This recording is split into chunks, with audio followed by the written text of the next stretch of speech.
It's Veterans Day, Friday, November 11th, 2022, and this is the Washington Times front page.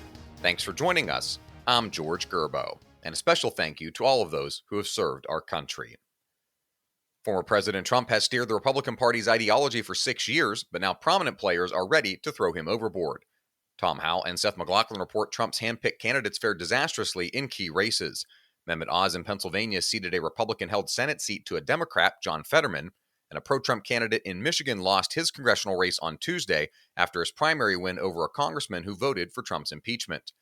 Virginia Lieutenant Governor Winsome Sears, who led a group in 2020 called Black Americans to Re-elect the President, said it's time for the Republican Party to move on from Trump. She said the election results this week made it clear that voters want a different leader. To that end, Georgia Democrats are hoping that Trump launches a 2024 presidential bid next week, saying it would be a gift for Senator Raphael Warnock in his runoff race next month against Herschel Walker. Seth reports the thinking is that Walker's close ties to Trump will weigh down his run, while the Trump announcement energizes Democrats and turns off some Republicans. Warnock bested Walker by 49.4% to 48.5%, just shy of the 50% threshold needed to avoid a December 6th runoff. Democrats say it'll be hard for Walker to muster the same interest in his campaign without Georgia Republican Governor Brian Kemp, who won his re-election bid, on the ballot. President Biden faces thorny challenges on a major overseas trip that begins Friday at a climate summit in Egypt. Guy Taylor reports the president will walk a tightrope calling for global fossil fuel reductions, even though his administration has been pushing for increased oil production from difficult Middle Eastern allies such as Saudi Arabia.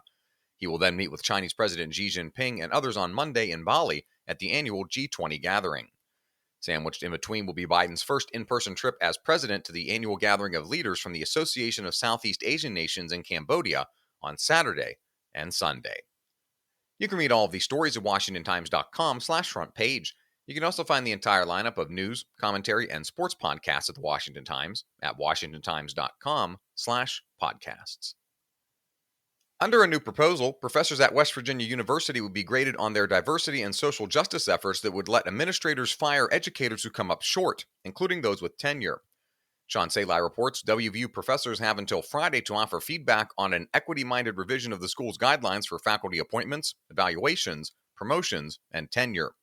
WVU currently evaluates professors for tenured positions based on their teaching, research, and service work. The proposed revision would add expanded diversity, equity, and inclusion criteria to the service portion of the evaluation for all tenured faculty. And finally, on this Veterans Day, advocates for military families are reminding others that unemployment and underemployment are major concerns for military spouses and directly affect their financial stability. For the past decade, Mike Glenn reports, men and women married to military personnel have had an unemployment rate of about 22%, making them one of the highest unemployed demographics in the country.